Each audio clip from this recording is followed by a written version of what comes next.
Hello, everyone. We are live on Strive with Me. Thank you so much for joining us. And we are here with Anza Goodbar, who is an amazing empowerment coach as well as a Strive with Me contributor, which I'm so excited for. And we're going to hear more about Anza and learn more about her and what she's up to. Excited for. And we're going. Can you hear me, Anza? I can hear you. All right, over to you. Awesome. Well, thank you so much for this opportunity to come on your Strive With Me channel. I am so excited to be here tonight. I'll tell you just a little bit about me. I am a mom of 4 grown kids and 1 adorable granddaughter, and I am an entrepreneur. And the reason I became an entrepreneur was because I was a single mom and I needed to be able to be at home and be available to my kids. And so now I'm helping raise my 5-year-old granddaughter, and it's awesome because I can build my business around my lifestyle. And my business, as you mentioned, is an empowerment coach. I work primarily with women who are in transition, who need a boost of confidence. And it just is so perfect because we're going to talk about that tonight, because we have to really be able to love ourselves, to believe in ourselves, to be able to go out and achieve what we want to achieve. And so I help women learn to love themselves unconditionally so they can dare to be the woman that they were born to be. And I help them create action plans to be able to turn their dreams into reality. And so it's really an awesome thing. And, you know, as I've raised 2 daughters, 2 sons, and now a granddaughter, I just see the importance of building in self-love, self-care, self-compassion from even a very early age, going through preschool this year. You know, there's mean girls who are 4 years old and 5 years old. And we have to learn to have those kind of coping skills at a very early age. Otherwise, by the time you're in your 50s, like I am, you're having to totally reprogram your thought process, your self-talk, and, you know, really get over a lot of the self-judgments that just naturally occur through growing up. And so it's really an exciting time to be talking about this very important topic. And, you know, I have to tell you, I'm finding more and more that men deal with the same issues that women deal with in a slightly different way, but nonetheless, it impacts them quite profoundly as well. Yeah, and I think that's something that we definitely want to get into. I think there's a lot of layers to it, and a lot of people experience this very differently, and it's an ongoing journey, right? It is. Similar to personal development, and I feel like self-love, when you think about it, it's such a core component, because it's very weird, because for me, it sounds like when you think of personal development and self-love, they sound like completely like polarized, like opposite end of the spectrum. Right. But unless you're able to get them to work cohesively together, Exactly. you can't make any real progress, because in personal development, the idea is you are not where you want to be. There is these goals and milestones and things that you're working towards. And you're going to have to like uproot a lot of your upbringing, a lot of like personal issues, a lot of internal conflicts, a lot of layers, in order to reach this goal, become this person that you really want to be. And then with self-love, it's all about, okay, accepting who you are. And I think we'll get more into that, but from my perception, it's really about accepting who you are, embracing who you are, and really kind of like appreciating yourself. And this is a practice that I learned recently that I'll share a little bit later, about how to kind of calm the anxiety, because I think all of us, especially nowadays, have some form of anxiety. Right. And I'm getting more as I keep talking. There's like little exercises we'll do, but you're the expert here, so I would love to. First off, I would love to jump in. What does self-love mean to you?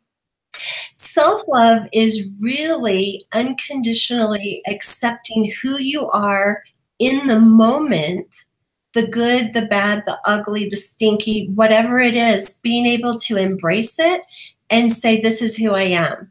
Yeah. You know, because you were born perfect the day you were born. Yeah. You are perfect today just as you are. you are totally enough. You're fully resourced to be able to become whoever it is you want to be, to achieve whoever, whatever goals you want to achieve. And so for me, that's what self-love represents. You can't just really partially love yourself. You can't hate your story and love who you are. And we all have things in our story that, weren't great. Maybe we were bullied. Maybe we grew up with sexual abuse. Maybe we had alcoholics for parents. Maybe we came from a divorced family. Everybody has some kind of pain point in their story, but you have to be able to embrace that and bring that into who you are and recognize that those unique experiences are what make you totally unique and give you the ability to show compassion to other people who have gone through a similar experience. Whereas if you haven't gone through any kind of painful experience, you don't have any common ground. You don't have relatability. You don't have credibility to reach out to other people and offer them compassion the way that you would want to receive it. And I think that especially nowadays, and as I feel like as I meet more people going through their personal development journey, and especially with the climate we are in today, I think if anything, we need more self-love, because everywhere, and especially in the world of social media, there's a lot of messages, advertisement, and conditioning that's saying like complete opposite of self-love. You are not enough. You are not thin enough. You are not full enough. You are not pretty enough. You are not young enough. You're not old enough. You're not wealthy enough. You're not smart enough. And there's all these conflicting messages. So from your experience working with your clients, as you mentioned, how do you help them kind of combat that and walk and really work through a lot of like removing those messages and then listening to their internal messaging, like, all right, what are the real problems that I have? Right. And to come to that place of self-love. Right. So, the very first step, and I'm so glad you hit on this, is comparison. Comparison is always a bad idea because you don't know what my story is completely. I don't know what yours is. And so I cannot even really make a fair comparison because I'm not comparing apples to apples. I'm comparing my story to my perception of your story. And we all have hidden pain, like I said. We all have things in life that are easy for us. We all have things in life that are difficult to us. So, for instance, I could look at another coach. She might be coaching for 25 or 30 years, and I might be comparing what I've been doing to what she's been doing and measure our success, measure our income, when it's very unequal in what we're comparing. Our life experience is different, our client base is different, our niche is different. And so it's really hard to do that. Looking at the media, Photoshop is the worst enemy of self-love for women because we look at models that don't take good care of their bodies. They starve themselves to be ridiculously thin. Their cheekbones are manufactured for ads, and we get into this negative spiral that I'm not thin enough, I'm not pretty enough, my hair's not shiny enough, my teeth aren't straight enough, whatever that is, and it always tears us down. There's a book that I read, and I will share this later as a resource. It's called Positive Intelligence. And it is one of the most phenomenal books I've ever read. And it talks specifically about self-sabotaging behaviors and conversations that we have. And everybody does it. Nobody's exempt. But what happens is, and he calls one of them the judge, and we all have that judging voice in our head. And that judging voice wants us to believe that it's our friend. It's there looking out for our best interest, and it's going to look out for us, and it's maybe gives us some tough love every now and then. But really, that's what causes us to feel anxious, to feel depressed, because we're constantly trying to compare to other people, to other situations. things that maybe are not even attainable. You know, I'm 5'5". I'm a chubby woman. I have Danish genes. My people are heavy from the waist to the knees. You know, that's just the gene pool that I have. I'm never going to be 5'10". I'm never going to be 98 pounds. That just wasn't what I was born into. No matter how little I ate or how much I exercised, that was never going to be. And so we have to be able to recognize what is really possible for us in our own particular situation, and what are we believing in the story that's going on between our two ears? Because it can be very damaging for us to believe, you know, if I do XYZ, I'm going to get this result. And maybe that isn't in the cards. You know, for instance, just talking about beauty. When I was growing up, I wasn't a big girl. I wore like a size 7. I weighed like 117, 125 pounds. And the messaging that I got from my dad was, you would be so beautiful if you would just lose 10 pounds. I remember one year, all I ate was like yogurt and maybe a piece of bread and butter with some peanut butter on it. That was like it. I ate the bare minimum. I got up before school, I biked, I ran, you know, my girlfriends and I would do push-ups and sit-ups because it didn't matter what I weighed. The goal would always move. And that's what happens with the sabotaging voices in our head, is it always moves that goalpost. So you achieve whatever that is, and then it's like, oh, wait, you'll be beautiful if you lose just 10 more pounds, or, you know, if you do this. And so that gratification, that celebration always is delayed, right? It's like a carrot and a bunny. You're constantly moving it, and you're chasing this elusive oasis in the sand, if you will, you know, in the desert. So being able to recognize those voices that are sabotaging you and say, wait a minute, you know, what is beauty? And part of self-love really is a journey of self-discovery and asking yourself questions and tuning into the things that are really important to you. And, you know, part of that is having some kind of spirituality, because that's what helps you define what your values are, what your core is, who you are inside, because we're really all just a shell on the outside. It doesn't really matter. Physical beauty eventually goes away. We get old, gravity works, we get wrinkly, physical beauty fades. So what's really important is creating that beauty inside of us and creating that love that resides in our heart that then permeates outwards towards others, you know, through compassion, through serving, through loving. But that has to happen first with us.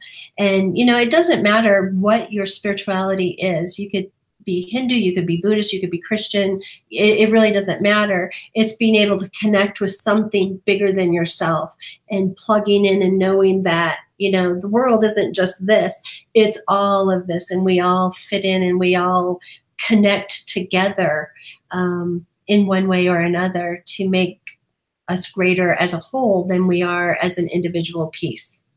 Yeah, I think you touched upon a lot of really interesting points. And I just want to one thing I would like to dive in really quickly is about like messaging for young girls, and I want to touch upon it quickly before the guys are like, "Oh my God, this is just relate to this." But really, it is messaging, both young boys and young girls.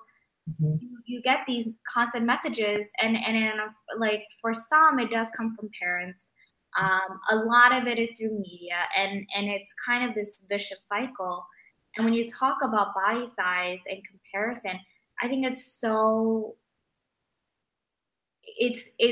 almost like, I don't want to say it's funny because a lot of people are heavily affected by it, but it's ironic when you think about it and you hear from other sides, right? So I grew up very tiny. So right now I'm 5'2", probably like 115 to be honest with you. And so for some people are like, oh, you're really like a small, thin person. And I have friends that had so much trouble gaining weight, um, because like their body just wasn't meant that way, and they wanted to be more full figure. They wanted different, like a completely different body that their body was meant to have. And it was such a struggle because in the media you hear about a lot of women that were bigger than they wanted to be, and then you don't hear about women that were smaller that was really struggling to gain weight. Right. And that's a no how like a whole nother issue. But one thing I thought was interesting is when you talk about like kind of like that messaging. Like, so I remember this experience, and I make this joke all the time. I remember when I was younger, I think I was probably like 14, 15, around that age. Mm-hmm. And my aunt came back from the gym. She's very fit. She came back from the gym and she's like, "Oh, why are you eating a cheeseburger?" And I'm just like, for a while, before my mid 20s, I pretty much could eat whatever and it would never even like stick, right? I was that annoying person. Um, and she was like, "Oh, you really shouldn't eat a cheeseburger. You're kind of getting like a bigger butt, like a bigger bottom." And Right. I looked at her and I was like thinking, one, you're really telling like a 14, 16-year-old like this messaging? Like, really? You're gonna shame me for my body? Number Right. one. Number two, and I looked at her, I was like, well, I don't have to go and work out for my butt. You do. So keep doing your squats and I'm gonna keep eating my cheeseburgers. Like, good luck with that. And I thought it was just the most craziest thing because you do get it, and women especially get it, and I think guys also get it when their older brother or the cousin, whoever, is say like, hey, you need to like work out more, you need to do this, do that, and you're not manly enough, or whatever that looks like to them. And it's so unfortunate that young minds are warped this way as it happens. Right. um, and I think one thing, in terms to tie up comparison into the topic tonight, is that you're right. Unless you're able to really kind of take a step and really recognize like the damages these comparisons have, Right. you can't form that compassion for other people because people are very different, whatever their experience is, um, Right. as you mentioned. And until you, one, stop comparing, I guess in a way, stop comparing yourself to others and Mhm. try to accept yourself, then you can slowly get on that journey to start accepting others for who they are. Exactly.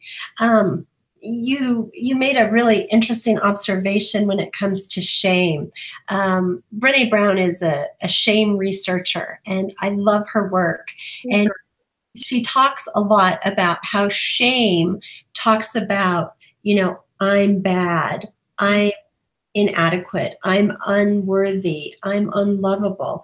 And so many families use shame to try and get, their daughters to lose weight. You don't want to be the fat girl on the beach, do you? I have a girlfriend, her boyfriend would say that every summer before they would go on vacation. You don't want to be that fat girl. And she was already as skinny as a rail. Oh my God. And Are you still together? no, they're not. Thank God. Whew. I I was him quick. I can't believe he said that to you. But, that was his way of saying you need to lose a little weight. Brene gave a an example in a training series I listened to her where a child in elementary school forgot to put her name on a paper. And so the teacher's passing out the papers and giving them to everybody. And then, he holds up the paper and says, "Oh, hey, I have an extra paper. There's no name on here. Who do you suppose this belongs to? Who doesn't have a paper? Oh, Sally, you don't have a paper." Is anybody surprised that Sally doesn't have a paper and I have a paper without a name? That didn't do any good at all because it wasn't like, oh, I made a mistake. All of a sudden, her self-messaging is, oh, I'm bad. Oh, I'm stupid. I'm dumb. I'm not good enough. And so even in our educational system, I mean, this even goes outside of our homes, that the methods that we use for teaching, whether it's, learning or praising, correcting kind of languaging, it can be very damaging to kids. I was talking to a girlfriend the other day, and we were sharing our mean teacher stories in elementary school. And I had a teacher in the second grade that didn't allow you to go to the bathroom except for at recess or at lunch breaks. And there was this boy in class, and he wasn't like the popular boy. He was kind of shy, and he was small for his age, and he was always picked on anyway. And he needed to go to the bathroom, and she wouldn't let him. And he asked, the body works. right? And I actually wasn't teaching biology because I don't. No. And, like I said, this was in second grade.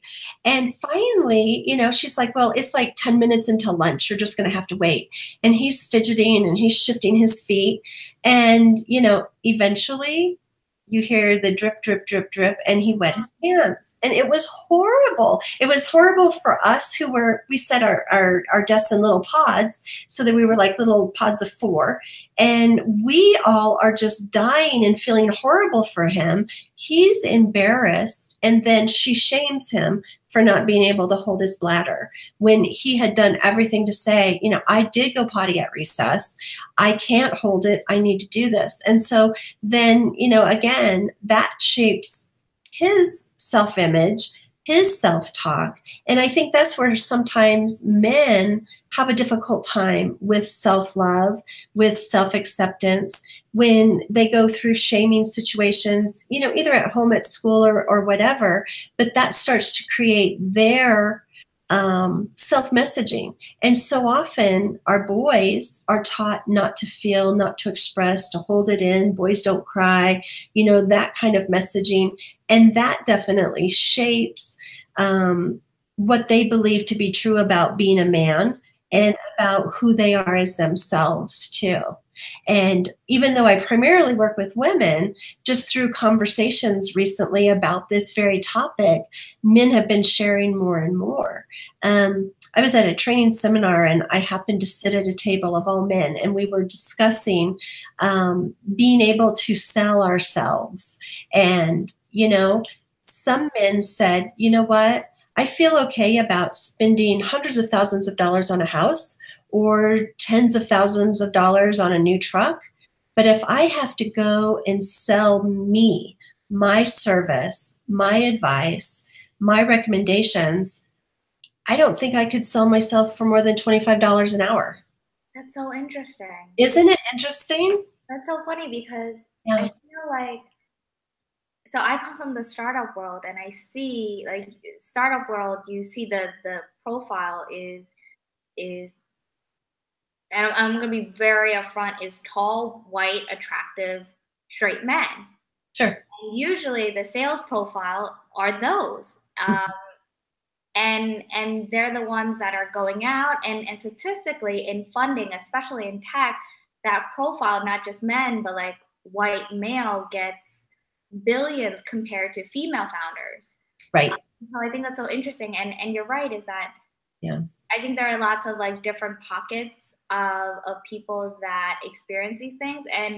And we don't talk about, when we think of self-love and care and things like that, like a lot of the messaging is like, oh, like,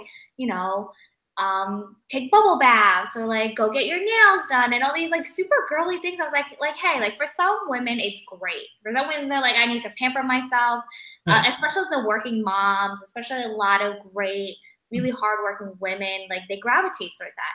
But then self-love overall, it's really internal. It's really about making time for yourself, men, women, anywhere in between, right? Right. And I think that's interesting. That I would love to hear more about how do you consult your clients, especially the men, about self-love, and is there a difference in that with women? Well, there is a little bit, but the underlying commonality is getting in touch and asking ourselves deep questions. And for me, the tool that transcends gender is journaling, because we can see patterns in how we think about ourselves, what we believe to be true, the languaging that we use when we write about ourselves, all becomes very apparent in journaling. And I think that you need to have a structure for journaling, but I also think that you sometimes just need to free flow and just write whatever's in there and just write and get it out. But I think that, if we can ask ourselves, what's working for me? What isn't working for me?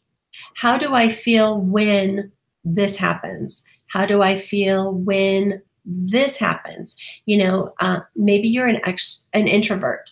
I'm an introvert. Going to networking events is like death for me. I have to do a lot of internal work to have the energy to go and be that cheery person and shake people's hands and, do small talk.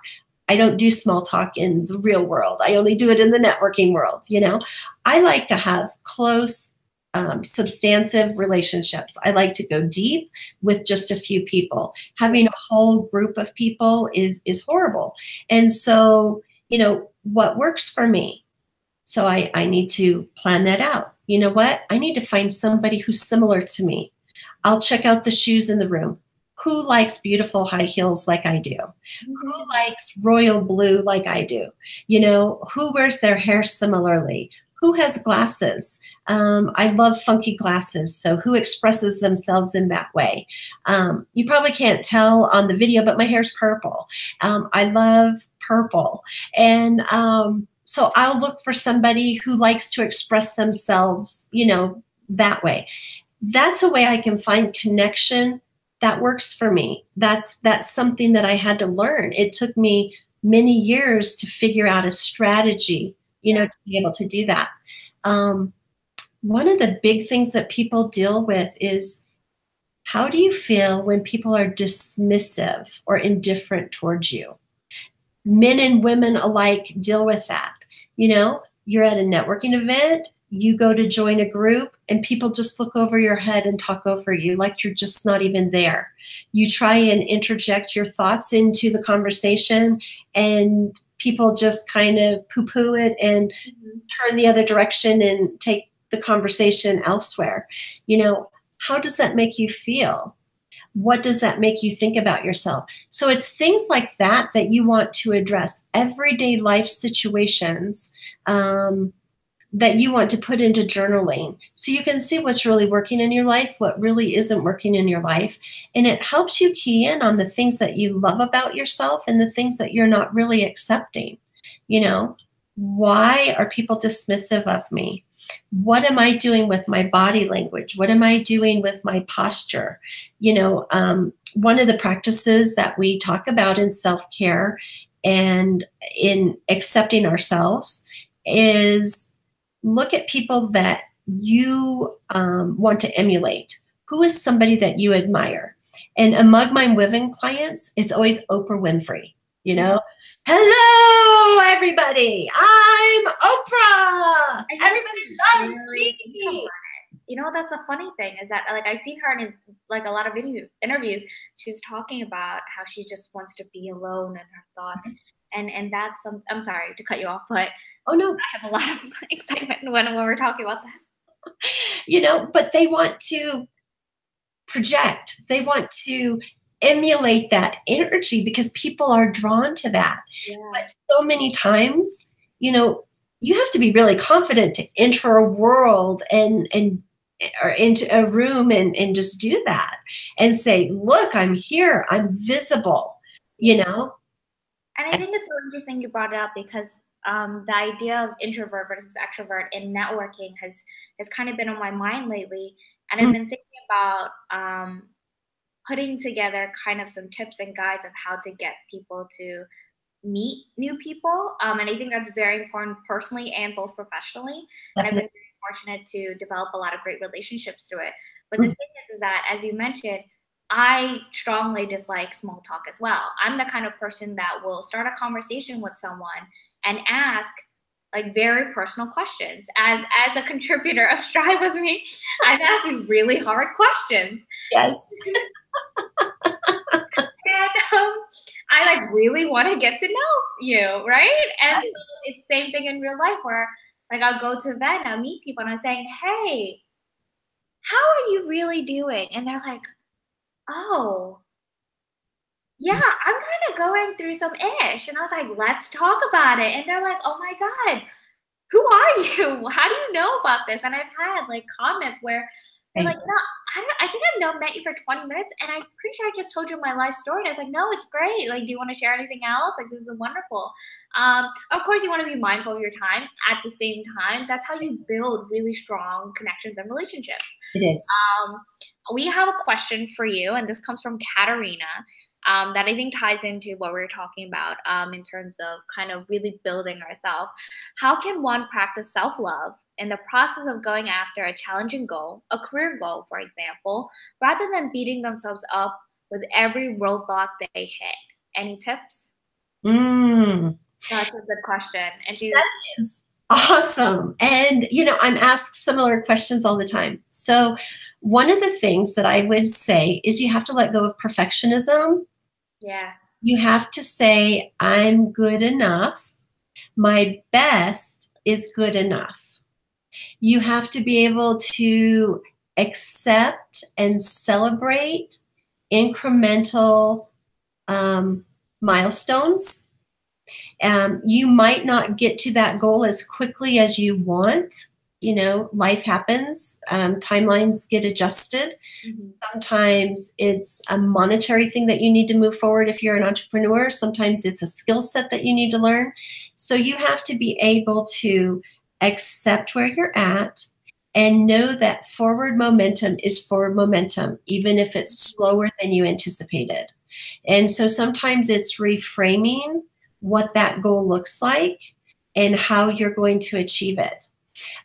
One of the books that I read recently was talking about achieving goals. And sometimes we get caught up in the how to achieve it that we lose sight of the goal and we just get tied up in all of the details.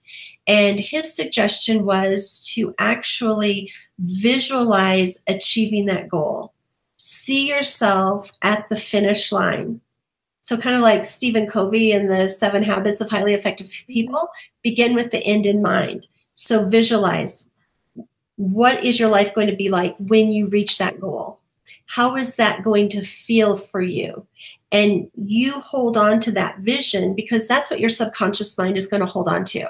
Yeah. And your subconscious mind is going to be there to help you reach that goal. But sometimes we can self-sabotage because we'll think it through and it's like, it has to be done this way. It has to be done in this time. It has to include, this person and this step, and it has to omit this. And sometimes it's, I have to do it all by myself. Mm-hmm. Sometimes in order to make it to that goal, we have to ask for help. And I think it's so interesting you say that because I've been very transparent with this on Strive, is that for the last couple of years, I suffer from pretty severe depression. Not professionally diagnosed, but pretty severe. Okay. As a psych major, I would say it's pretty severe. And so in that, a lot of what I've been practicing is meditation. And when you learn about meditation, a lot of it is visualization. Yes. And I realized that combined with the anxiety, with all the exercises that we were talking about earlier, right. When you, like, for me, when I visualize like the outcome I want, which when I first heard, I was like, oh, like that's so silly. Like, I don't know what it looks like. I'm not gonna think about that because I want to leave it up to chance or whatever it is. Right.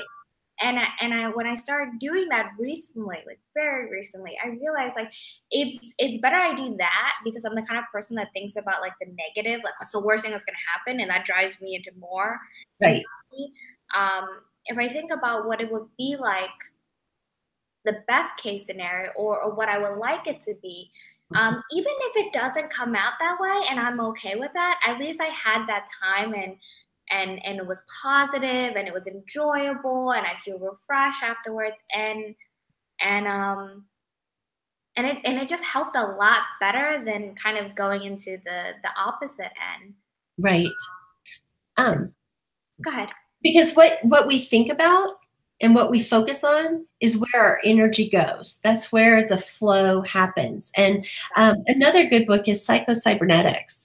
And they talk about like learning a golf swing and working with athletes. And So if you want to perfect your golf swing, studying and watching somebody do it rather than thinking about the mechanics of what you need to do, shifting your weight, keeping your one arm straight, one arm bent, flicking your wrist at the right time, you get too caught up in the how to do it. Whereas if you sit and you study someone who has a really smooth, powerful golf swing, that's what is embedded in your subconscious mind. And so when you actually go to physically do it, your body just takes over. Even though you haven't done it yet, you still have muscle memory, and it will actually go through and help you be able to improve your golf swing. They use that method a lot with professional sports athletes because it's so powerful. And I know you and I talked a little bit about NLP earlier, but it's just another way of reprogramming our brains to think about things in a different light and really just focusing on that end result more than the how to do every single piece of what that original goal is. Yeah. So for viewers who are not sure what NLP is, do you mind sharing what you do know? I know we discussed that. You're not the subject expert, which is okay. It's okay. You had a question. Do you know of any NLPs that happens to take action quickly? So if you can share what it is, and if you do know of any. Right. Sorry, really quick. This is from Alessandro from Peru. That was a question. Oh, awesome. Well, thank you, Alessandro. Again, I am not an NLP expert. I know just enough about it to be totally fascinated with it. I do have friends who are NLP practitioners, and so I get to be involved in some of the discussions. But NLP is neuro-linguistic programming, and it is methodology that teaches you how to reprogram the neural pathways in your brain. And there are lots of different ways to do it. Many practitioners use hypnosis, either self or guided hypnosis. Some of them use different forms of meditation to help you go in and reprogram those pathways. Some people also use tapping. Different centers in your body can help release some energy, and it can be very effective. But you need to find a really good NLP practitioner to be able to help guide you through that. It can be very helpful in dealing with depression, with anxiety, and with different physical ailments. I know fibromyalgia can be treated with NLP very successfully in some cases. So it can be a very useful tool if you're looking at reprogramming your thought patterns in areas of your life that are causing you pain. It might be an eating disorder. It might be harming yourself. Some people use cutting to feel pain because they just can't feel without that physical sensation. NLP can help with many, many different ailments. So those are just to name a few. Very interesting. It's something that I've heard a little bit about, but not too much. So thank you for that. So you shared a lot about self-love and kind of self-care. How did you develop self-love and self-care for yourself and really kind of develop that? Really, at this point, it has to be compassion for yourself. It is. So I think I told you when we first connected that I have a coach, and I was not growing my business at the rate that I wanted to be able to grow my business. And so we were looking at issues that were holding me back. And I had some visibility issues. And part of that was around my weight, comparing myself to other female coaches who had a more vibrant personality, or they were model-esque in the way they wore their hair and their makeup, and they just seemed so perfect. And I was just really striving to try and be more like someone else than just being me. And I had parts of my story that brought a lot of shame. For instance, I was a teenage mom. My dad committed suicide partially because of that episode, incident in our life.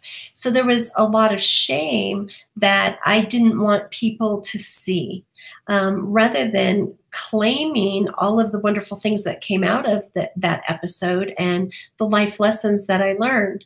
And so we worked really hard on that. And it was like, I thought I loved myself, but as I was digging deeper and asking myself some really hard questions, I realized that, there was shame.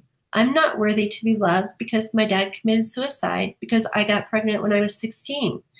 That's a pretty big weight to bear. And I carried that for a long time.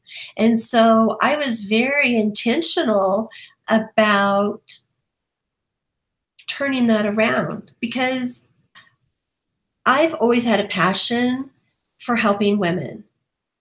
Because I've known what it's like not to love yourself.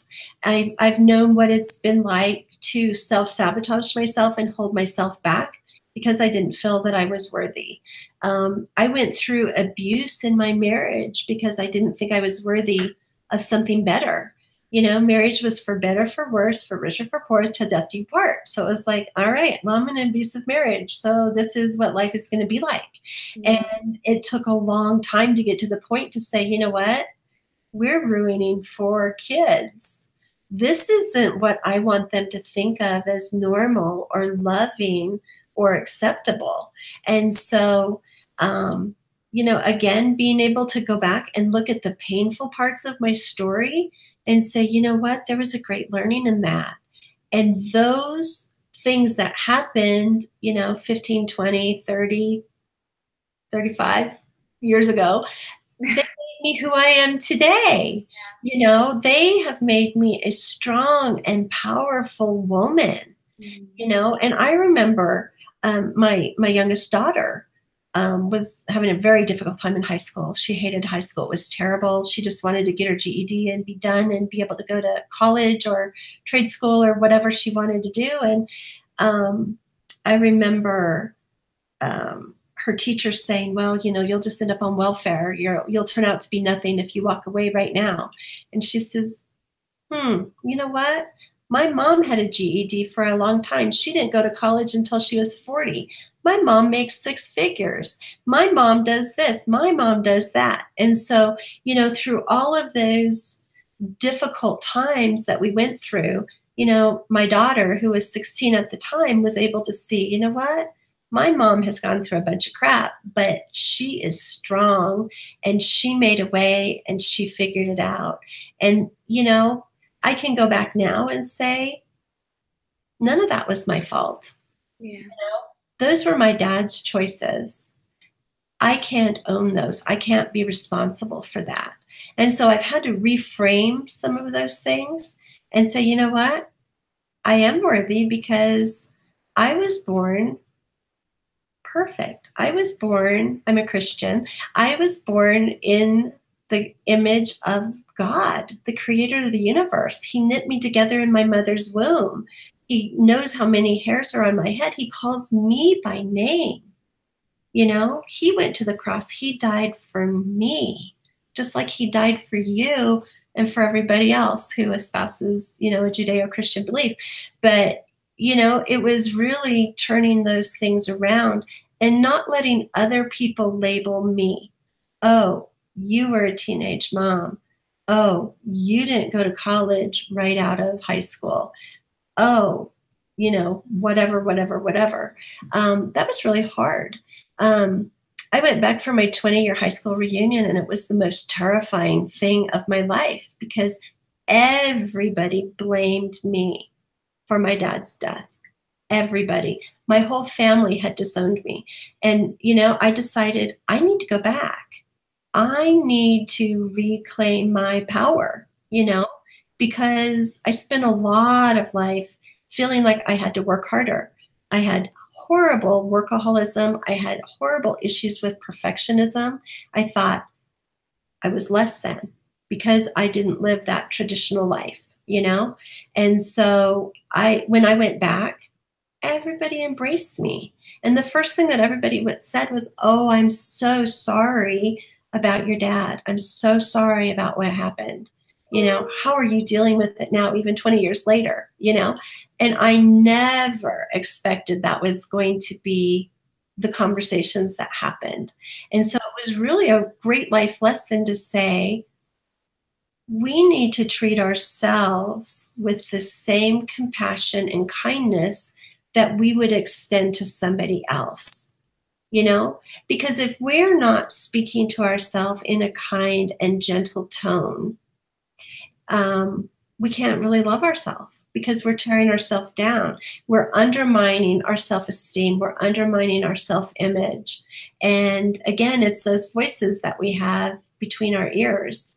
And, I was talking with my coach, oh gosh, maybe it was a year ago, and we were having a conversation about my self-talk. And she said, if Isabella, who's my granddaughter, if she had done that, is that the way you would talk to her? And I'll tell you, I started crying because it was like, no, that isn't how I would talk to her at all. So, this whole idea of self-love, self-compassion, it's a journey. We all have pockets that come to our awareness at different times that we can always be kinder and gentler to ourselves, and through journaling that comes out, through conversations, through having a mentor or a coach. Some people go to therapy to work through those issues. So whatever that journey looks like for you individually, I think it's really important to embark on, because it's all tied into self-development. If we want to be the best me we can be, we have to dig deep. We have to look at our past, not to wallow in it, not to judge, not to take on labels, but really to bring healing, to offer ourselves forgiveness for where we fell short, to offer ourselves forgiveness for not living up to the expectation that we had of ourselves. Sometimes we just have to let go of the fact that we weren't as kind to ourselves as we would like to have been. We all have our own set of demons that we have to face. Nobody is exempt from it, but it's how we deal with it and learn from it and move forward, and how we take intentional action, because that's really, that's another area that I work with my clients, is intentional living skills. If you don't have an intention to do something, nothing's going to change. You're going to fall back into that habit of what you feel comfortable with. Or one of my coaching friends calls it your accustomed to zone. You're just accustomed to doing things a certain way, to talking to yourself a certain way, to allowing other people to treat you a certain way. And I made a post on Instagram not too long ago about this. It's like, love yourself to the very best of your ability so people see how it's supposed to be done. Because we train people through the way we love ourselves and talk to ourselves. Because the internal languaging actually comes out through our mouth too. Being able to receive a compliment. It's like, oh, you look so beautiful today. Oh, no, it's not me, it's you. Oh, you're such a good friend. Oh, no, not really. Anybody could do what I do. You need to be able to receive that love from other people and receive compliments from other people as well. And if you don't love yourself, you can't receive from other people, as well as you can't give out to other people. And so it all starts with ourselves. Whether we want to be a better leader, whether we want to grow a bigger business, whether we want to, impact our community through community service or what have you. If you want to be a politician, whatever it is that your big dream is for going out and making a change in the world, it all happens right here and right here. And until we can be in control of what our thoughts are and what our internal messaging is, we're not going to get beyond that, because we'll never achieve more than what we believe to be true about ourselves. Whether it's about who we are or about what our skill set is, it's all that belief that we have about ourselves that either determines our success or our failure. Either way, we're in control of that. Wow. Well, first off, I think you shared a lot of amazing things, especially very personal things that you've experienced that's been a part of your journey. So thank you for sharing that.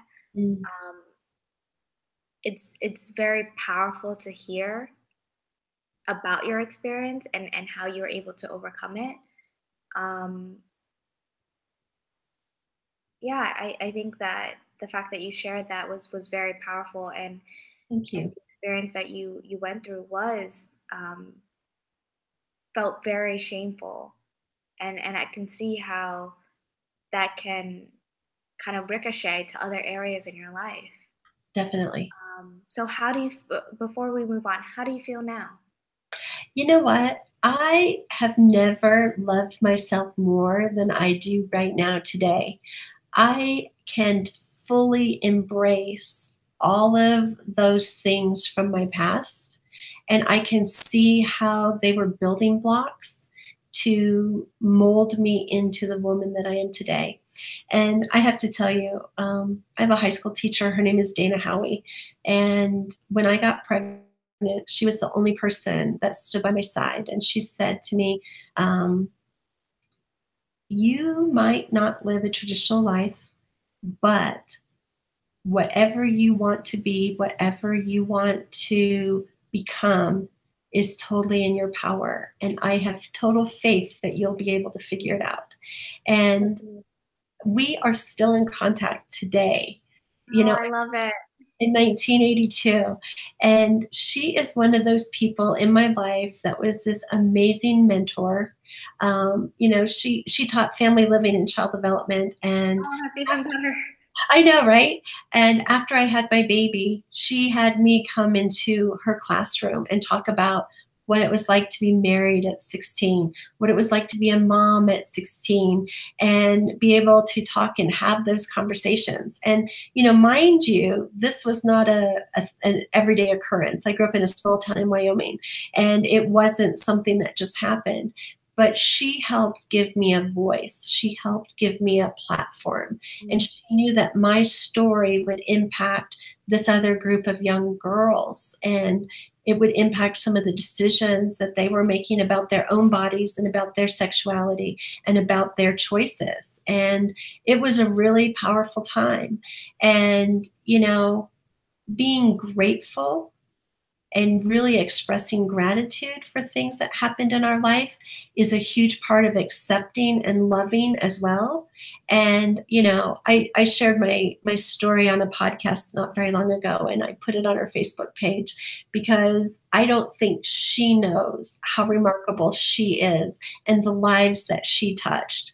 And it was so much fun to see her friends and fellow educators say, wow, Dana, you made this huge impact, not just in her life, but in hundreds, thousands of young girls' lives, because mostly she just had girls in her class.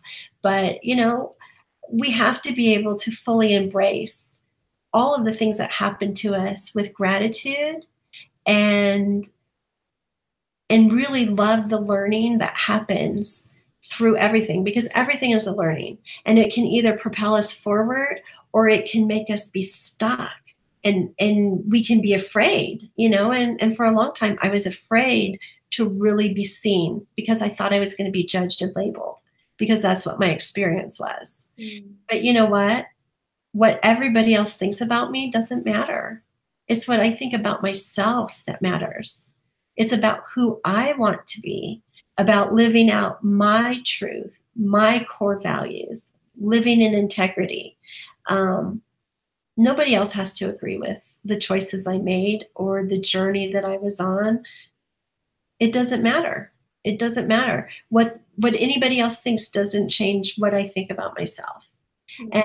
And, like I said, it's been a journey, but that's what has equipped me to be really good about what I do. Because I can guarantee you there are other things in my story that I didn't share tonight that allow me to be compassionate with other people. You know, I lost my fourth child to miscarriage, and it was one of the most horrific times of my life. It was so difficult, and I nearly died. So sorry. And you know, it was awful. But you know what? A woman going through miscarriage can't be consoled by anyone who hasn't walked in her shoes and felt that loss. And I have been able to touch so many women's lives, because the reality is 1 in 4 pregnancies statistically end in a miscarriage. That's just the reality of it. And so there are a lot of women who have gone through this kind of painful experience, and it can be really difficult to get to the other side if you don't have someone that can say, I've been there. You know, feel the pain, walk through the pain, don't stuff it. You've got to figure out what works for you to go through that grieving process to get on the other side, you know?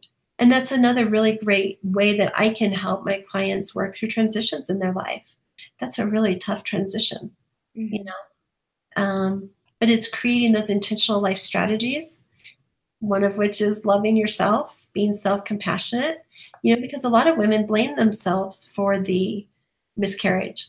Oh, I had sex last night with my husband. That probably did it. You know, it didn't. It's just a statistic thing. The egg did not implant correctly in the uterus, you know, but we want to find fault. We want to hold on to that blame. Because And then it feels like it's a little bit easier to deal with. right, because we want an answer.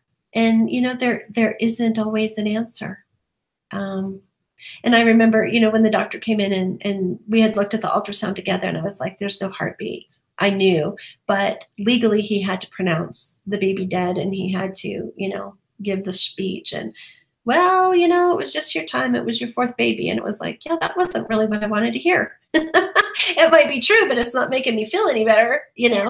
But it was when another woman came alongside me who had gone through a similar situation that was able to help me embrace that pain and understand it. And now, like I said, I can have total gratitude for it, because I can have compassion that I wouldn't have had I not gone through that and experienced that, you know? So a few things. I definitely want to touch upon the compassion part, and we also have a question from one of our guests. Yay. First off, I think what you mentioned about your coach saying that if this was your granddaughter, would you say the same thing? And I've heard something similar, saying like, hey, if your best friend, like whatever you're going through, if your best friend went through the same thing and consulted you for help, would you give her that same spiel that you went through of like, wow, you were like, I was a horrible person, I didn't do that right, how, like, Melissa, how can you like fuck up like that again, like you're supposed to be better than that, or like you, like we were making so much progress, whatever that talk is. Right. um like, would you tell your best friend that? You're like, no, absolutely not. It was my like friend, or not even best friend, any friend. And be like, no, it's okay. It happens. It's a part of it. Like, you learn something from it. And then they asked like, why don't you do that to yourself? And I was like, I don't know. That's a great question. And when you think about it, you're just like, oh, that sounds so silly. Because when they say like, hey, it's funny because when you think of self-love, there's like people who depict it very differently. And I really like what you said about kind of modeling that self-love for other people, which I think you did really well in this conversation. And then you see other people that, you know, like, I love myself, I'm so awesome, this is great, and it's very like almost confrontational with Right. other people, like, no, I'm freaking great. I was like, oh, I never said you weren't, but Right. okay, we'll go with it. But it's a very different when it's a quiet love, Right. but it speaks so much volume because you can hear that when you speak. Right. Another thing that you brought up about compassion for people that you have experienced similar things. Do you think it's possible to have compassion for someone that maybe went through an experience that you never did? Does that make sense? I think yes, in a sense. So I think I think that there are some things that are very intimate and personal. Like a miscarriage happens with your body. It happens with a life that you are carrying. It's very personal. And I think in an instance like that, you need to have someone who's gone through something similar. Yeah. In other ways, I think if you have known grief or pain and you see somebody going through grief or pain, it doesn't have to be identical. You can relate to what that is. And so I don't think it always has to be an equal, identical situation to be able to offer compassion. But I think part of that is being able to, in your own life, embrace painful situations, allow yourself to feel and move through the emotions to get to the other side, to be able to really be able to give genuine, authentic compassion to other people. And I think you also need to be able to express self-gratitude, or I'm sorry, self-compassion to yourself in order to extend it outwards, because it's a reciprocal kind of thing that if you can't feel it, you can't give it, you can't receive it. And so it's like this circle, just like self-love. You can't love others until you fully can love yourself. And so it works in tandem. The other thing that you talked about was, when people are like, oh, I love myself, oh, I'm so great, I think that they're masking insecurities that they have, that they're not feeling really great about some part of themselves. And so they're overcompensating outwardly to be able to feel okay. Maybe they feel intimidated. Maybe they're just having a bad day. But if they're like in your face, I'm so great, I'm so great, that's not genuine and that's not authentic self-love and acceptance, because there is an ego about it. Do I want everyone to feel as great about themselves as I feel about myself? Absolutely. But if I'm like in your face all the time, Melissa, you need to feel like this. You need to feel like I feel, because I feel so great and I am so amazing. That's going to turn you off. And if anything, it might make you, it might trigger you to feeling badly about yourself. Oh, well, there must be something wrong about me because I don't feel about myself the way she does. It's not about being identical, because we're all wired differently. And so self-love for you is going to be a little bit different than self-love for me, and self-acceptance, because we've all come from a different filter. We all view life through a little bit of a different lens. And so we have to be able to be self-accepting in order to be accepting of what everybody else's unique journey is as well. All right, so let's dive into how do we get there. We have a question from Alona from New Jersey. Okay. And I think you can relate to this, especially as a mom, especially as an entrepreneur, and just overall badass. It is easy to put yourself second with all that we have to do. What do you recommend as a way to change bad habits, like skipping lunch when you work a little too, like when you're working a little harder, or stretching yourself too thin? And that's why I say, like, as a mom, like, because I feel like, if anything, when I was marketing or just sharing this, I feel like working moms, entrepreneurs definitely need to tune into these conversations and really think about self-love. Right. So I always give this analogy about the airplane and the air mask. Ooh. If you are on an airplane and the cabin pressure changes, what instructions are given? Put the air mask on yourself first, help whoever else, your child or elderly people, next. So in order for us to be able to care for the people in our life, to build our business, to meet our responsibilities, whatever those may be, we have to be number one on our priority list. We have to make sure we're eating right, we're getting enough rest, we're staying hydrated, we're getting exercise, that we are filling our love tank, if you will, so we can give to others, because we can't give what we don't have. And if we're burnt out and we're exhausted, we're not going to be the best mom we can be. We're not going to be the best spouse we can be. We're not going to be the best friend we can be. We're not going to be the best leader we can be. We're not going to be the best business person we can be. And so it really all starts with blocking your time, being intentional, and taking whatever time you need to do what you need to do for you. So, one of my things is I love scents. I love candles. So one of the things that I do that's very easy that I can incorporate into everyday life without it taking time away is I burn candles or I use my infuser. So I'm surrounded by this wonderful scent that just makes me happy. Just in everyday life, I'm just breathing and I'm like, oh, that smells so great. Maybe it's a perfume. I have a very special perfume. I can walk down the street and women will stop me and say, you smell so yummy. What are you wearing? It's like, oh, I always wanted to be that woman and now I am.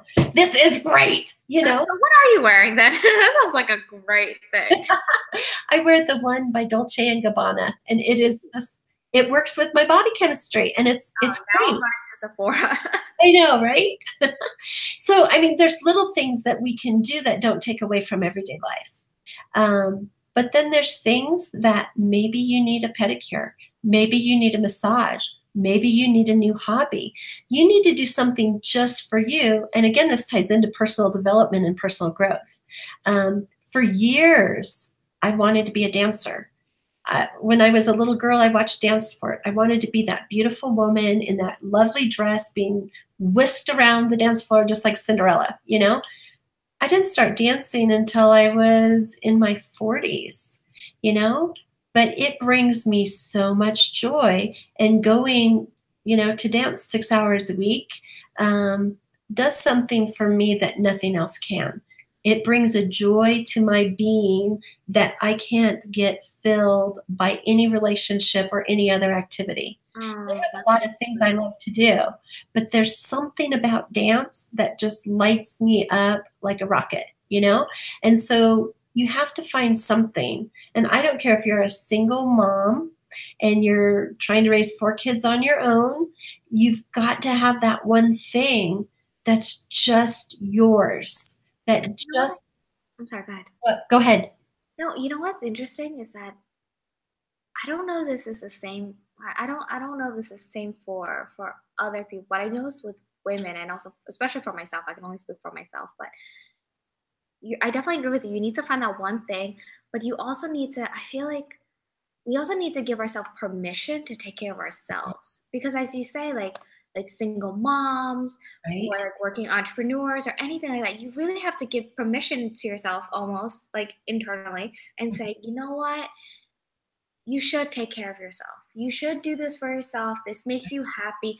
It's okay no matter who's arguing with you. Carve out that time. Yes.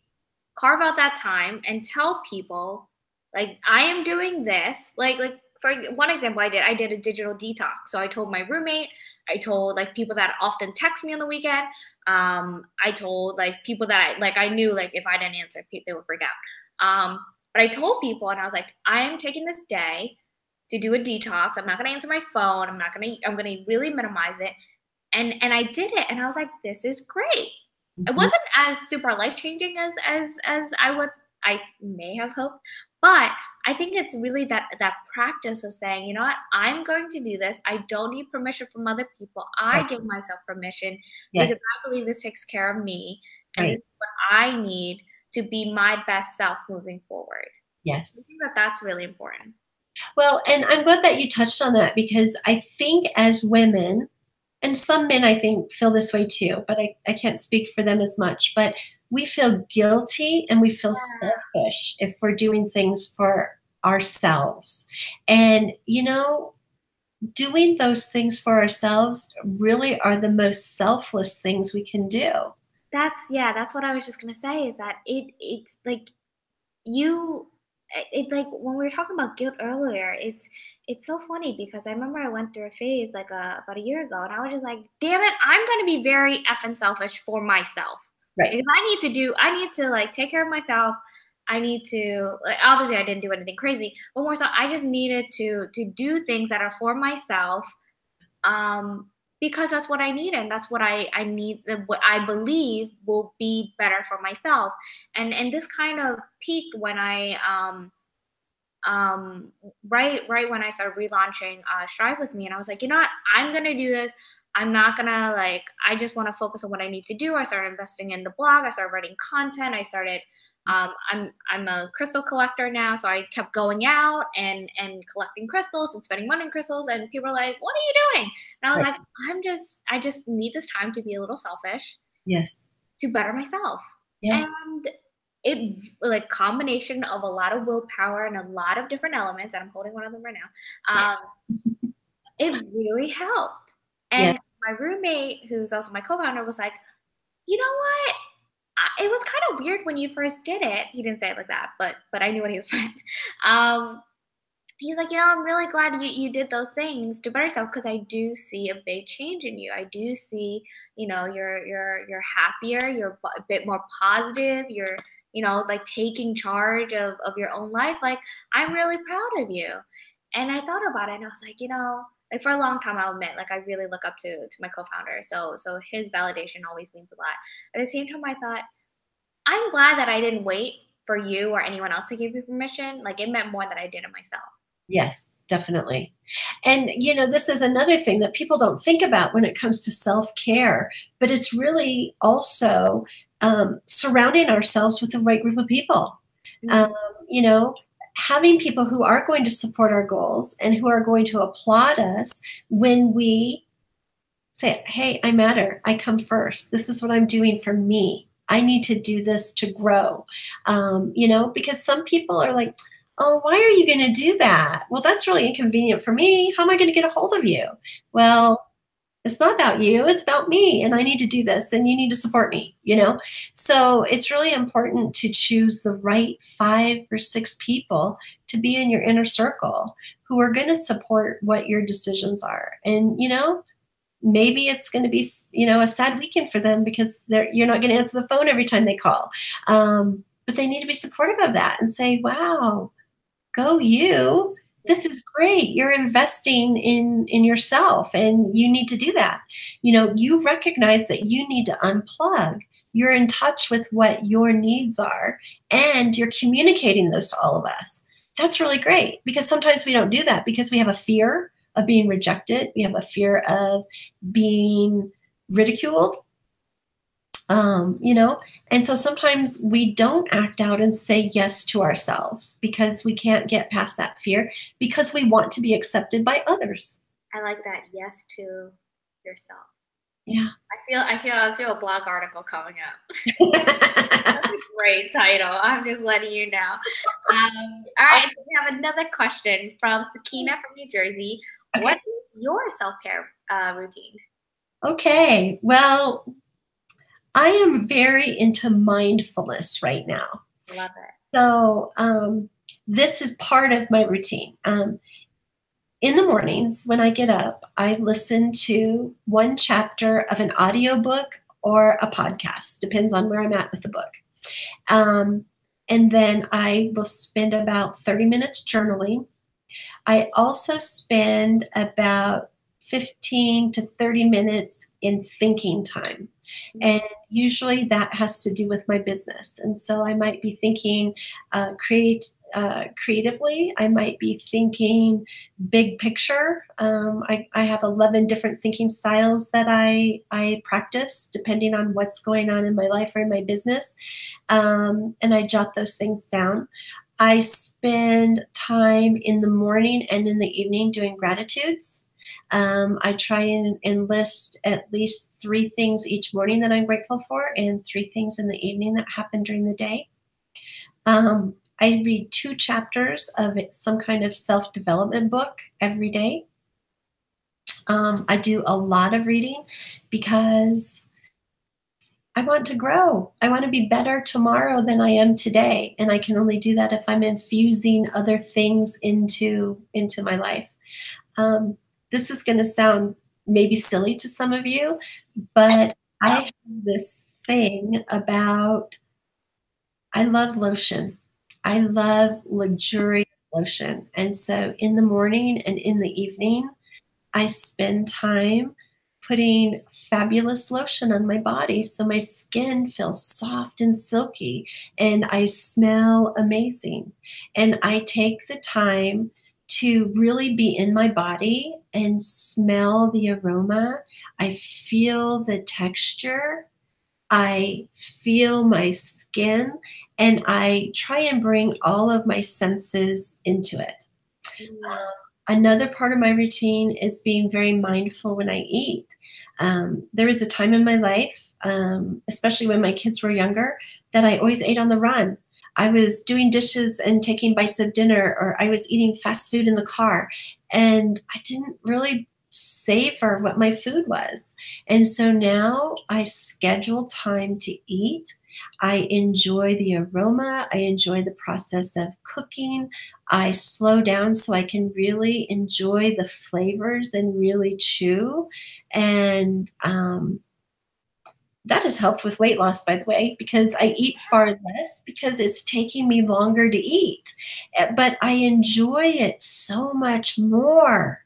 I also have music that I listen to that helps set me up for success. Katy Perry is a big person on my list. I love the energy in her music. I love the beat that she has, and it gets my energy flowing. And so in the morning when I'm getting ready, I put on my special playlist to get me ready for the day and get pumped up and get energy. Okay, I need a copy of that playlist. That sounds amazing. It is awesome. And then what else do I do?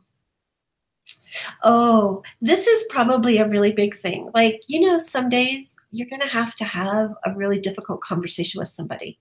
And so I take time to rehearse what that's going to be because I want that relationship to stay intact. And I want that difficult conversation to go as well as it possibly can. And so I actually rehearse it and practice it in the mirror and think very mindfully about what words I'm choosing. And I think about the tone that I'm going to use. And I think about what my facial expression is going to be because my face always gives me away. And sometimes when I'm saying something, it's like, oh yeah, that's not a good expression. Let's do that again. And so I might run through those kinds of scenarios several times. So when I actually sit down and have that face to face, I have the outcome that I'm looking for.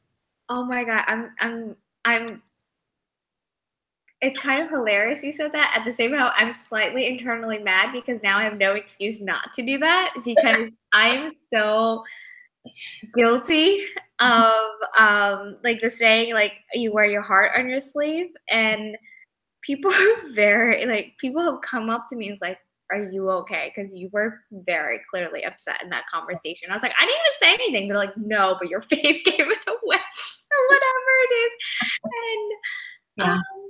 yeah, now I have to practice. Like, great, I have to stare at myself in the mirror, and that takes a lot of self love too, because like you touched about people giving you compliments, accepting it, and I think that's something that people need to feel comfortable with to accept compliments. Yes. At the same time, if you're like confronting your reflection, and it's very weird because it's a very different feeling than people who kind of like check themselves out all the time. It's really like looking at yourself and it's like, okay, who is this person? Right. It's really thinking of like, what is this person communicating? Am I communicating this correctly? And right. Now my colleagues are going to be like, well, have you been practicing the mirror? I was like, no. I was like, okay, because I can tell from your face. But it's such a good thing because, like if I'm upset about something, I get this lump in my throat and I can't talk and I'll get very teary-eyed about it because I'm very passionate. And, it's like, I don't want to discredit myself as being, oh, that crying female, because I'm not in control. And so if I practice it and I feel those things earlier, I can kind of work through them and I can be so much more successful in my delivery because delivery is everything.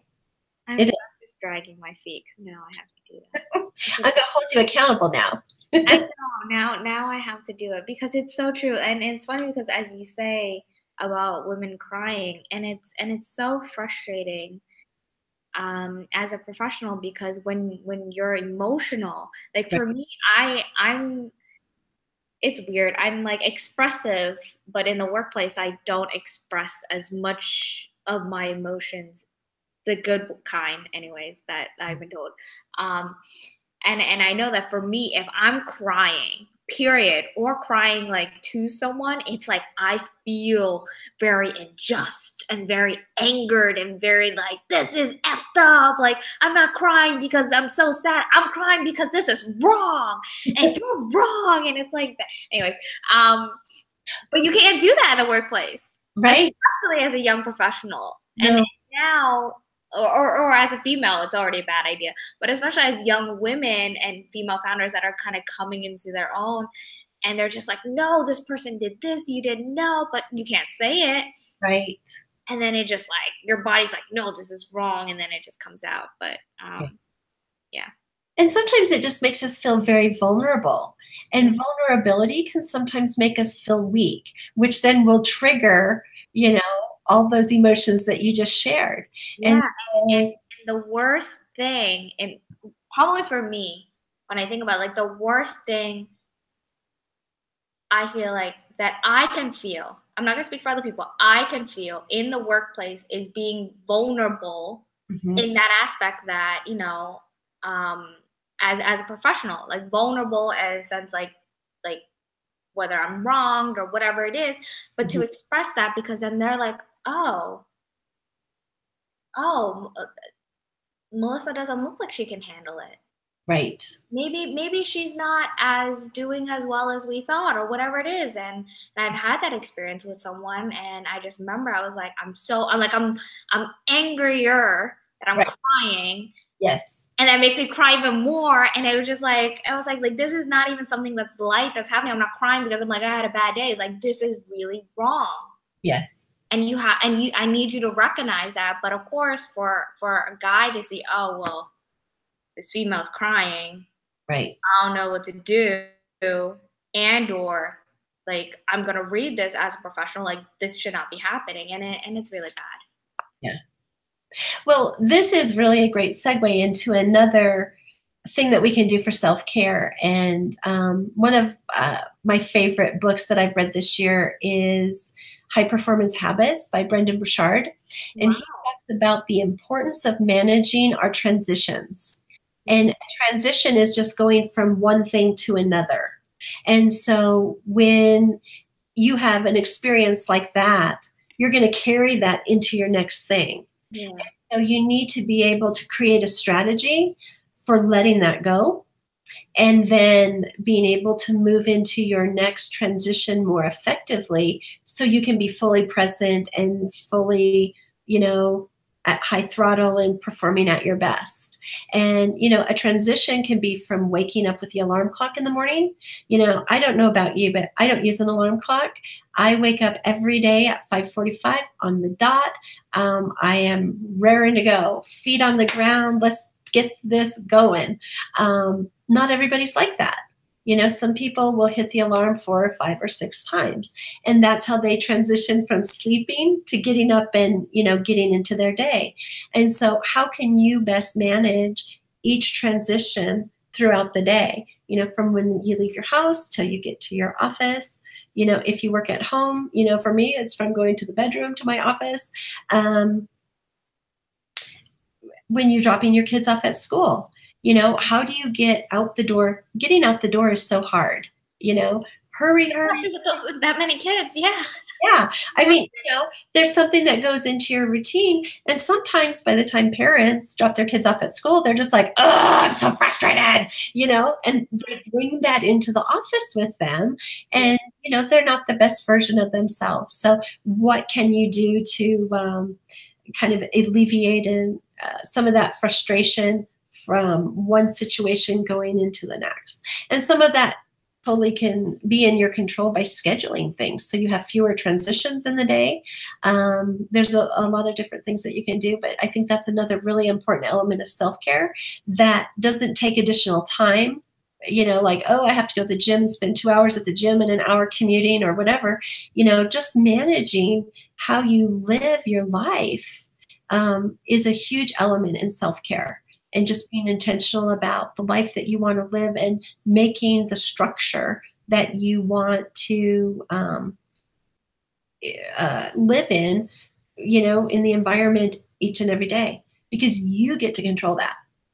Yeah. Well, thank you so much for sharing all these resources. We're going to link it in the description box below and also put it out in an article. Awesome. We're just going to wrap up with a few questions. So, Anza, Okay. what are you striving for? What am I striving for? We have an article about that too, which we will also link. But in this question, what are you striving for? Well, right now, I am striving to help women change their lives, to really be able to step into the woman that they want to be able to be courageous, to say yes to themselves, to go out to impact their families, impact their communities, and impact the world. Just a little thing. Just a little. Amazing. Beautiful. I love it. Yeah. You gave so much of your time now that we definitely ran over time, but I feel like we could talk about this forever. What can the Strive community do for you? Because you gave. Now's the time to give that ask. Oh, that's so hard. That's so hard. I feel like I should have prepped you for that part. I'm so sorry. Yeah, you should have. I'm like, oh, I'm on the spot. You know what? This would be the best gift ever, is if everybody who tuned in left a comment about what was meaningful to them that they're going to go and implement in their life. This is great, because that transitions to the next one. What are some action items that you would like people to take away from this conversation, whether it's self-care hacks, tricks, practices? Right. What are some things that people can go do after they watch this? Okay, so some of this is going to be repetitive because we kind of talked about it in my self-care routine, but these are some simple things that anybody can start incorporating right now. And the biggest thing is journal. It's not like, oh, dear diary, I met so-and-so on the bus today and he was so sweet and he's so dreamy. No. Start journaling, asking yourself some very specific questions. What's working in my life? What isn't working? Look at how you're talking to yourself. Think about your transitions. How are you transitioning in different parts of your life throughout the day? See what kind of changes you can make and start focusing on one of those areas and really write about it. You would be so amazed at the insights you will get and how identifying those insights and raising your awareness to it will bring automatic results of having more self-compassion and self-love. Practice gratitude. I think a lot of us do that on a very superficial way. Oh, I'm grateful for my food. I'm grateful for my job, which, you probably are, and that's really good. But think about the encounters that you had in the day. Think about the lessons that you've learned and how that's going to impact you. Think about those incidental moments of someone that you bumped into on the subway or sat next to on the airplane or met at an event. I am an introvert, but people are drawn to me. And at every place that I go, just like you, somebody comes and tells me their life story. At the line in the grocery store, it never fails. Somebody comes up and shares something really deep, and that's a gratitude. They chose me to come and encourage them, to listen to their story and share kindness with them. So try and come up with at least 3 things every day. And I can tell you, and I'll issue this challenge. One of my clients and I used to meet once a week, and we had an hour and a half that was scheduled for a gratitude meeting. And out of that gratitude meeting, between the 2 of us, we could come up with at least 600 things every week that we were grateful for. And I can tell you, it revolutionized our business because it changed our energy. It shifted what we were attracting. And every week, for the entire time that we worked together, we would practice gratitude. And so, start with 3 things. In a month, try and do 5 things a day. Try and do 10 things a day after 2 or 3 months. Be really mindful, intentional about that, and see how that changes how you feel about yourself, how you feel about the people that you're interacting in, how you feel about the life that you're creating. And then get plenty of rest. We can get burned out so easily by burning the candle at both ends. Rest has to be number 1 on our priority list. It reduces our stress. It enables us to be more focused. It allows us to be more communicative. Exercise at least 3 times a week for 30 minutes a day. Walk the stairs, park further away from the office or at the grocery store. Get more movement, because when we feel stuck emotionally, it's physical activity that helps us be able to get that energy moving and get that negative energy that we're storing out of our system. Eat well, fuel your body. Don't just fill your body with empty calories. Eat clean, eat whole foods, eat fresh foods as much as you can.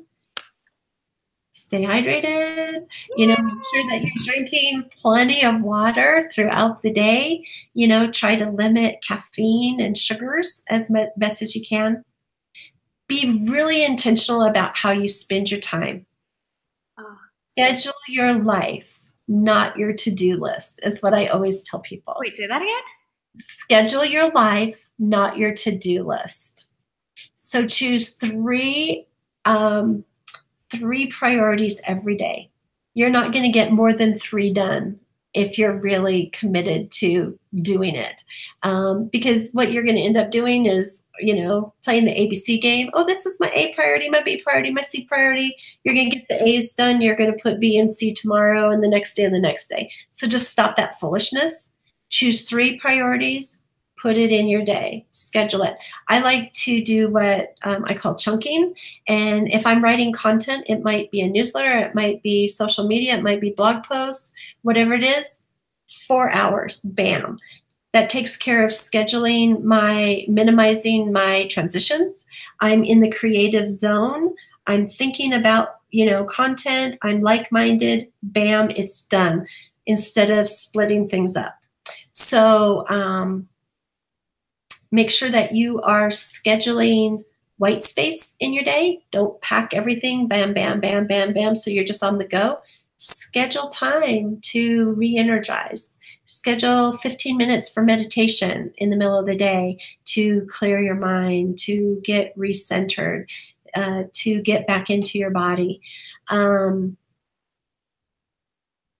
Schedule self-care. Make it non-negotiable. I used to work for another coach years ago, and she had this yoga class she always had to go to. And every now and then we would bump into somebody that was the only time they could meet. And she's like, I don't care. They're going to have to figure it out. This is my time, not giving it up for anybody. And I was like, oh, it'd make me so mad, when we would try and get things done. But now I look back and it was like, man, she said yes to herself every single time that came up. Yes, she was unwavering. Yeah. And it's like, bam, that's my jam. That's what I'm doing, So say yes to yourself. Schedule that time. Make it non-negotiable at least 95% of the time. Sometimes we have to bend, something comes up, somebody's sick, and you've got to take a child to the doctor or something, that needs to take precedence. But schedule that time. Figure out what that self-care is for you. What's going to make you feel like your very best. And it doesn't have to cost money. A lot of single moms are like, I don't have money for self-care. Yes, you do. We all spend our money on what's important to us. If I'm important to me, I'm going to find that $35 for a pedicure, or I'm going to find, 30 minutes a day to go for a walk. Whatever it is that you need for you, get it on the schedule, make it non-negotiable. Because if it's not on the schedule, you're not going to do it. Invest in yourself. Do something every day just for you. For one of my friends, she has this special latte. Every day, that's what she does. It makes her happy.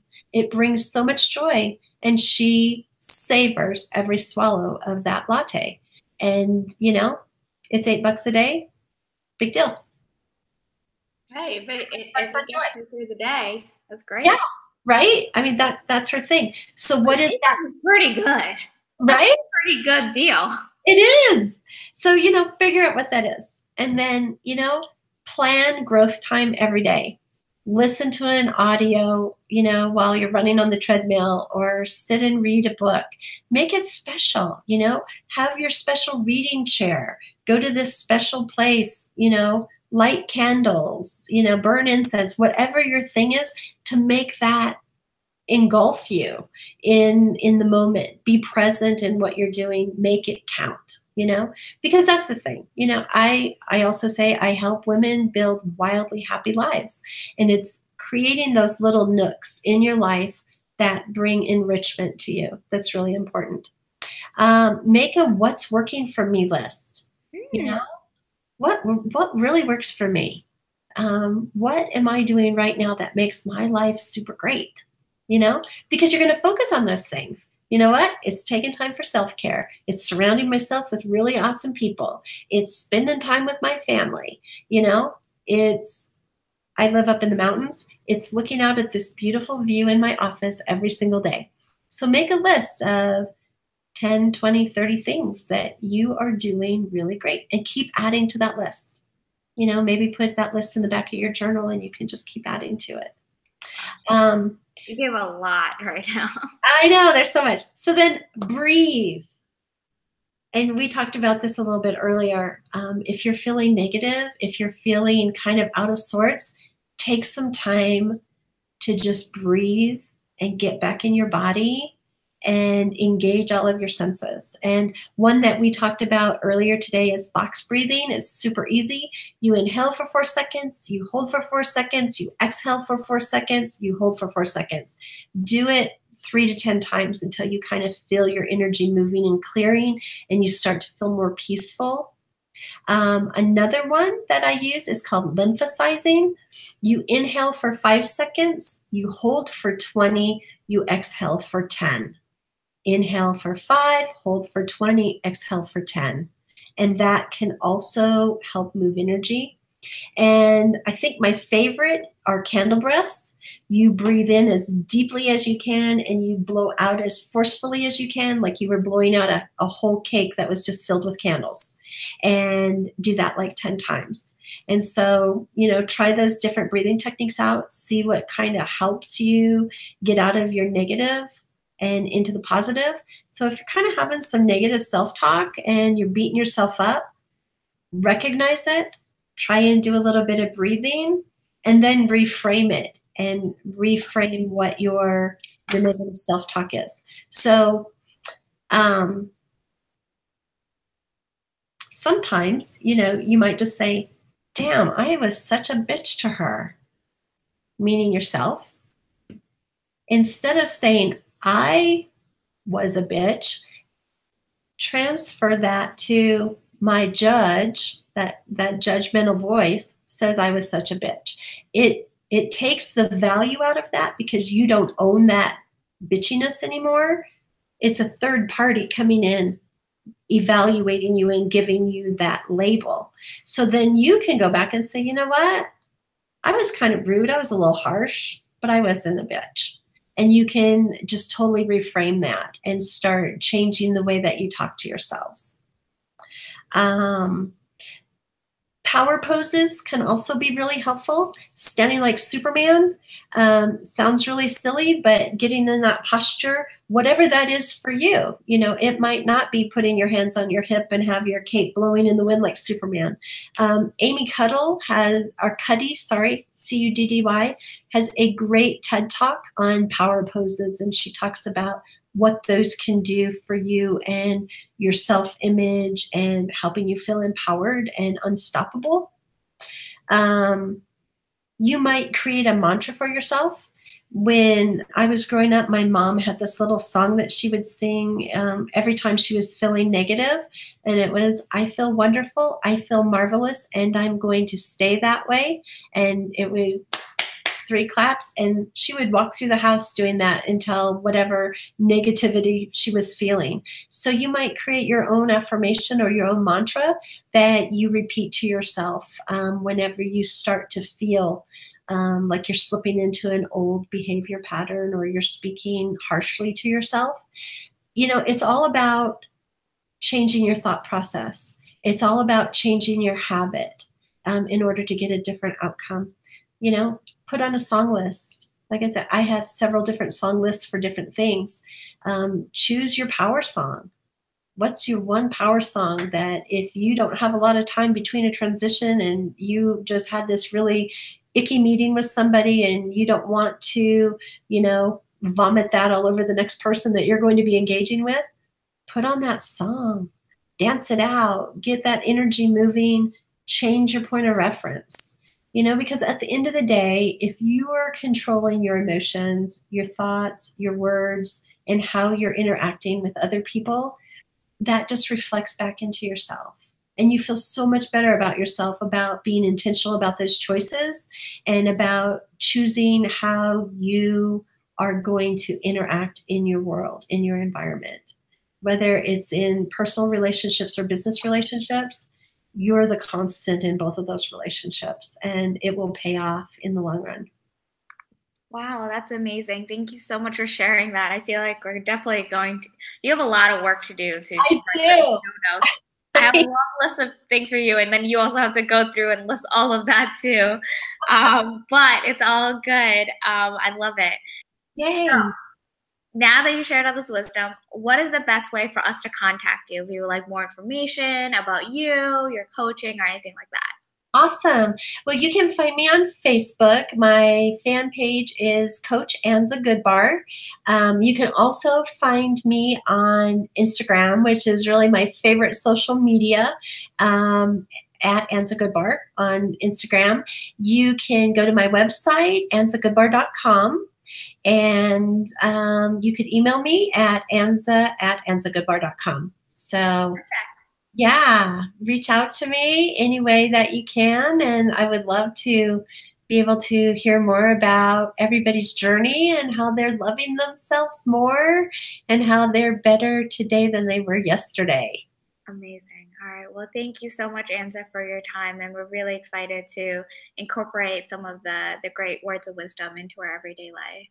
Thank you. Thank you. Well, thank you to everyone for watching. We will see you next time on the next Let's Discuss and or video for Strive With Me. Enjoy. Yay! Thank you.